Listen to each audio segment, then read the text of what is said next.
예, 이 학기, 이제 그 후반부는, 학기 후반부는 이제 통계에 대한 이야기를 이제 하려고 합니다.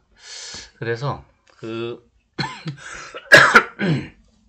학기 초에 그 처음에 그 확률하고 통계를 소개하는 그 시간을 가진 적이 있었는데, 여기 1차, 1주차에 보면 2차 시하고 3차 시가 그 내용이에요. 그래서 여기를 한번 여러분들이 그 다시 보면서 통계가 어떤 건지 그 소개하는 게 이제 오래됐으니까 한번 다시 돌려보기를 바랍니다. 꼭 한번 보세요.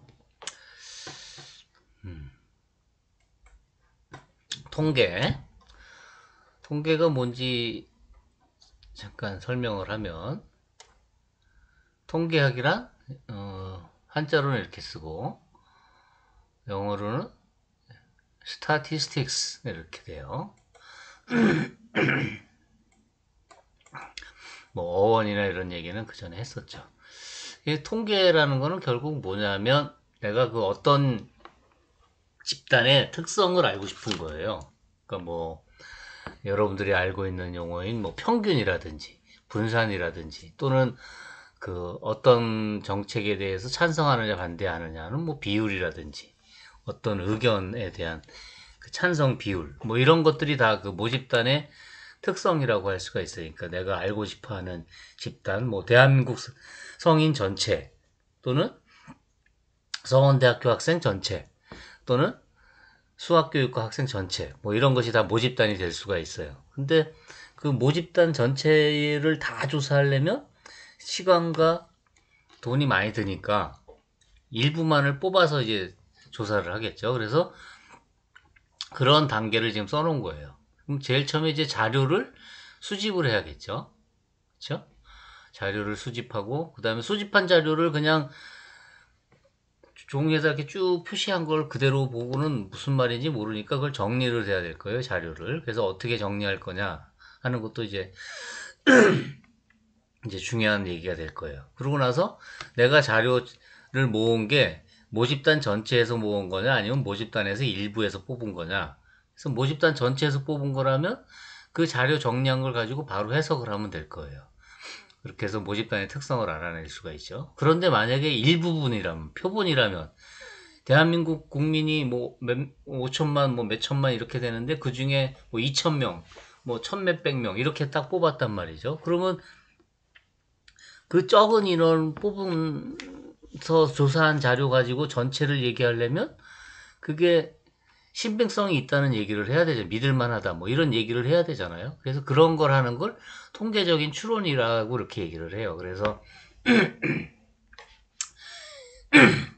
자료를 수집해서 자료를 정리하고 하는 요 과정, 요 세로의 요 과정을 얘기하는 거를 기술 통계학이다 이렇게 얘기를 하고, 여기 보면 기술 통계학. 그리고 이 표본을 뽑아서 그 표본을 가지고 모집단의 특성을 추론하는 요 과정, 요거를 추측 통계학이다, 뭐 이렇게 얘기를 해요. 여기 밑에 좀 읽어보면, 자료를 수집하고 정리하고 요약하는 이론과 방법을 기술 통계학이다. 기술이라는 건 이게 쓴다는 뜻이에요. 그러니까 설명한다, 서술한다, 뭐 그런 뜻이라고 볼 수가 있어요. 그리고 추측 통계학은 표본으로부터 모집단에 대한 정보를 예측하고, 이게 예측이라는 게 이제 이론적으로 예측을 해야 되니까 뭔가 이제 이론이 좀 들어가야겠죠. 그 다음에 불확실한 사실에 대해서 결론을 이끌어내는 거잖아요. 그러니까 신빙성, 믿을만 하냐 하는 뭐 그런 게 이제 필요하겠죠. 필요한 이론과 방법을 추측 통계학이라고 해요. 그래서 이 기술 통계학은 조금 학교에서 보면 저학년, 초, 중, 저학년에서 많이 다루고, 추측 통계학은 고에서 이제 많이, 물론 다 섞여 있긴 하지만, 에서 레벨에서 많이, 고등학교 또는 대학, 전공과정, 뭐 이런 데서 이제 많이 다루는. 그러니까 다시 말해서 조금 이제 어렵다는 거죠. 그러니까 이론이 많이 들어가기 때문에. 그때 지금 방금 전에 제가 모집단이라는 얘기를 했잖아요. 모집단이 뭐냐? 관심의 대상 전체를 모아놓은 집합을 모집단이라고 해요. 영어로 population 그러는데, 관심의 대상, 그러니까 뭐 대한민국 성인 남녀, 그러면 대한민국 성인 남녀가 전체가 집합이 되는 모집단이 되는 거죠. 또는 뭐 서원대학교 학생들의 한 달 생활비를 알고 싶다. 그러면 서원대학교 학생들 전체가 그 모집단이 되는 거예요. 근데 그 모집단을 전부 다 조사하기가 그 비용, 시간과 비용 뭐 이런 게 많이 드니까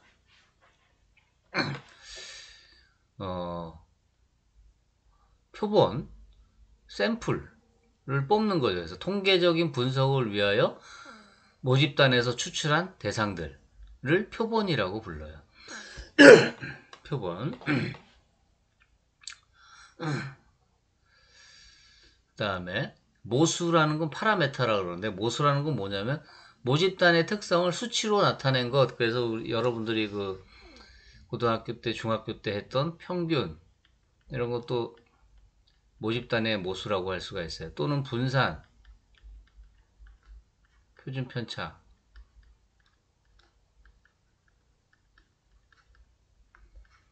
이런 게 다 모수예요.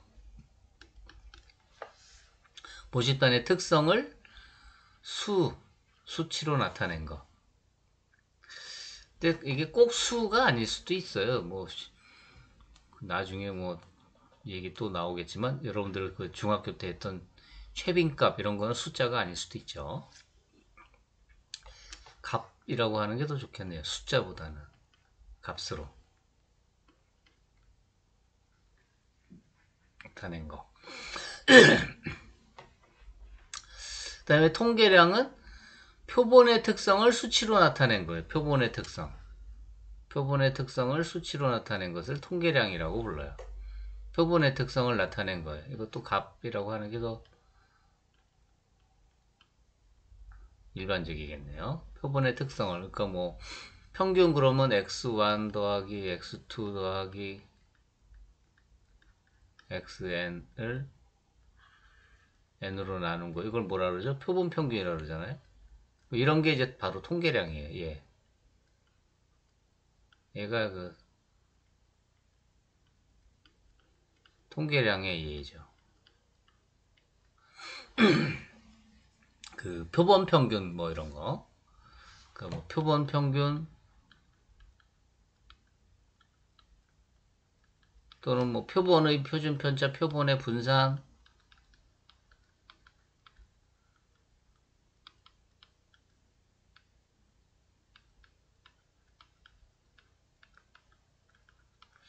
또는 뭐 표본 비율, 이런 것들이 다 통계량이라고 할 수가 있어요.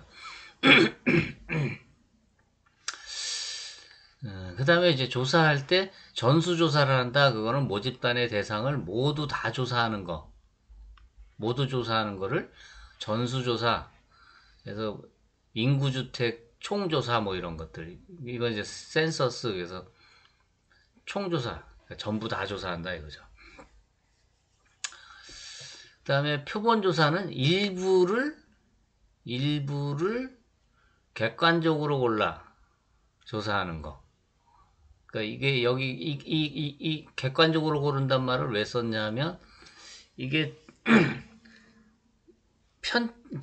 그 치우치게 조사해서는 안 된다 이거. 예를 들어 서원대학, 예를 들어 뭐 수학교육과 학생들의 생활비, 한 달 평균 생활비가 얼마인지를 조사하는데, 그러면 골고루 이렇게 학년별로 남녀 성비도 따져가면서 골고루 이렇게 뽑아서 조사를 해야지 의미 있는 답이 나오지. 예를 들어 뭐 1학년만 조사한다든지, 또는 남학생만 조사한다든지, 또는 여학생만 조사한다든지, 그런 거는 이제 의미가, 이게 값이 좀 다 달라질 가능성이 많잖아요.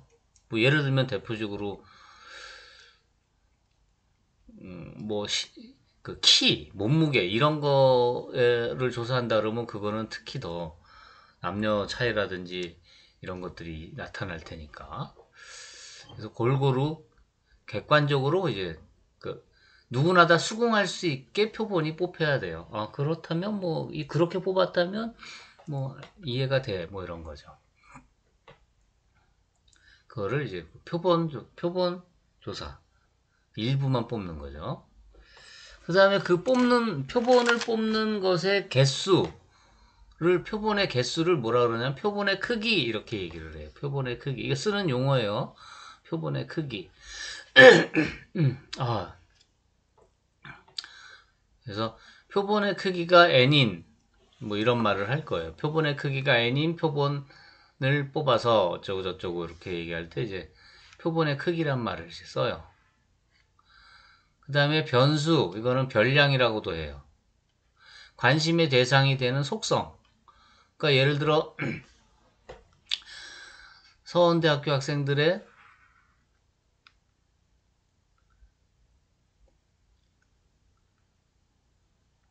뭐를 알고 싶느냐.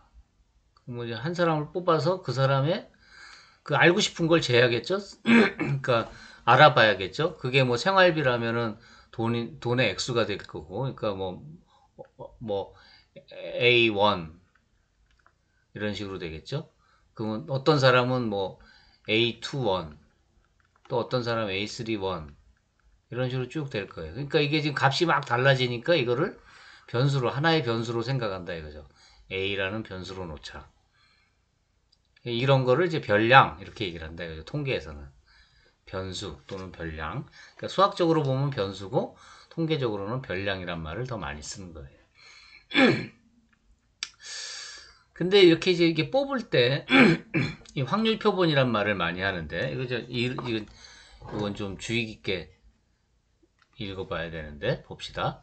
모집단에서 동일한 확률로 추출한 크기 n인 표본을 확률 변수 x1, x2, xn으로 나타냈을 때 이들이 서로 이 확률 변수 x1부터 xn이 서로 독립이고 모집단의 분포와 같은 분포를 따를 때 이 표본을 뭐라고 불러요? 확률 표본 또는 임의 표본, 영어로는 랜덤 샘플이라고 해요. 그러니까 무슨 말이냐? 모집단이 사실 근데 그 평균도 모르고 분산도 모르지만 평균이 있고 분산이 있긴 있을 거예요. 뭐 한 달 평균 생활비 그럼 한 달 생활비의 평균이 얼마냐 그리고 분산이 얼마냐 뭐 그런 걸 알 수 있죠. 그리고 이게 뭐 정규 분포라는지 뭐 무슨 분포라는지 하여튼 무슨 분포도 있을 거예요. 뭔지는 모르지만 있을 거예요. 그렇죠? 우리가 몰라서 그렇지. 지금 거기서 지금 이렇게 표본을 뽑았단 말이죠. 표본을.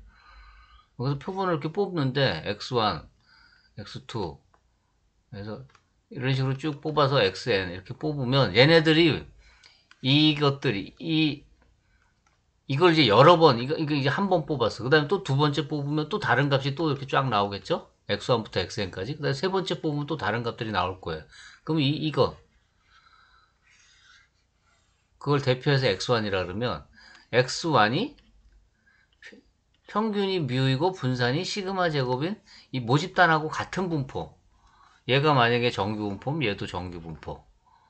그리고 x1을 뽑는 것하고 x2를 뽑는 것하고 xn을 뽑는 것하고 서로 다 독립이에요.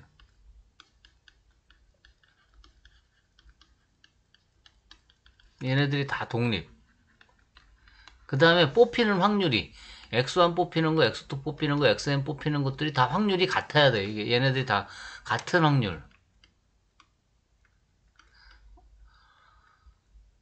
뽑힌다고 가정을 하는 거죠. 그러니까 같은 확률로 뽑히고 모집단의 분포를 따르고 첫 번째 같은 확률로 추출할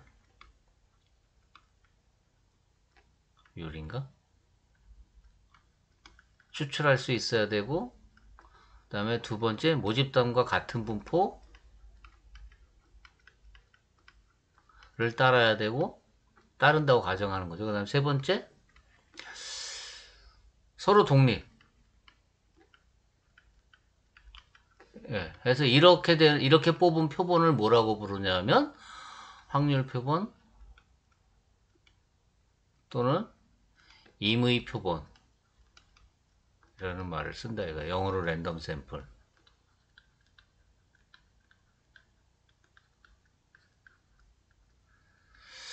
확률 표본이란 말을 자주 쓸 거예요. 그래서 네, 이거 잘 기억을 해 두셔야 돼요. 확률 표본 x1, x2, xn에 대하여 이러면서 이제 말을 많이 해요. 그러면 그 안에 가정된 게 동일한 확률로 추출한다, 동일한 확률로 추출된다, 서로 독립이다, 그 다음에 모집단과 같은 분포다 하는 게 가정돼 있다 이거예요. 그 말 속에는. 그 다음에 이제 자료라는 말을 많이 하는데 영어로는 데이터라고 하는데 그게 뭐냐? 관심의 대상이 되는 속성을 관찰한 그 결과 전체를 자료라고 해요. 관심의 대상이 되는 속성을 관찰한 값. 그러니까 수학교육과 학생들의 한 달 생활비가 어떻게 되는지 알고 싶다? 그러면 학생들을 이렇게 쭉 조사할 거 아니에요? 뭐 몇 명을 뽑아서 하던 전체를 뽑아 전체 다를 하던 그 하나하나를 이렇게 뽑아서 조사한 그 A는 얼마, B는 얼마, C는 얼마, 뭐 누구는 얼마 이렇게 쭉 써놓은 거 그거를 바로 자료라고 한다 이거죠. 데이터라고 한다 이거예요. 그래서 이 자료는 두 가지가 있는데 크게 나눠보면 양적 자료와 질적 자료가 있어요. 양적 자료는 말 그대로 양으로 나타낼 수 있는 거예요. 그러니까 수로 나타내는데 그 수가 의미가 있어요. 어떤 의미가 있냐 이렇게 인구수, 뭐 가족의 수, 불량품의 개수 또는 키, 몸무게, 온도, 시간, 그다음 아니면 뭐 액수, 돈 이런 것들은 그 숫자끼리 서로 더할 수도 있고, 그러니까 뺄 수도 있고, 그 다음에 그 수의 대소를 비교할 수도 있고, 뭐 그런 의미가 다 있잖아요. 그러니까 수가 다 의미가 있는 그런 것들을 그 양적 자료라고 불러요. 그래서 양적 자료에는 이렇게 이산적인 거, 그러니까 자연수, 값이 자연수인 거라고 생각할 수 있죠. 자연수 또는 정수. 이런, 그러니까 인구수, 가족수, 불량품의 수, 이런 것들은 이산적이죠. 그리고 키, 몸무게, 온도, 시간 이런 거는 연속적으로 변하잖아요. 그래서 그런 건 연속형 자료예요. 그래서 이산형 양적 자료다, 연속형 양적 자료다 이렇게 얘기를 해요. 그거에 대해서 질적 자료는 자료의 속성이 그 범주로 나타내는 거예요. 그러니까 물론 수로 나타낼 수도 있어요. 성별을 나타낼 때 홀수는 남자, 이제 주민등록에서 또는 뭐 짝수는 여자.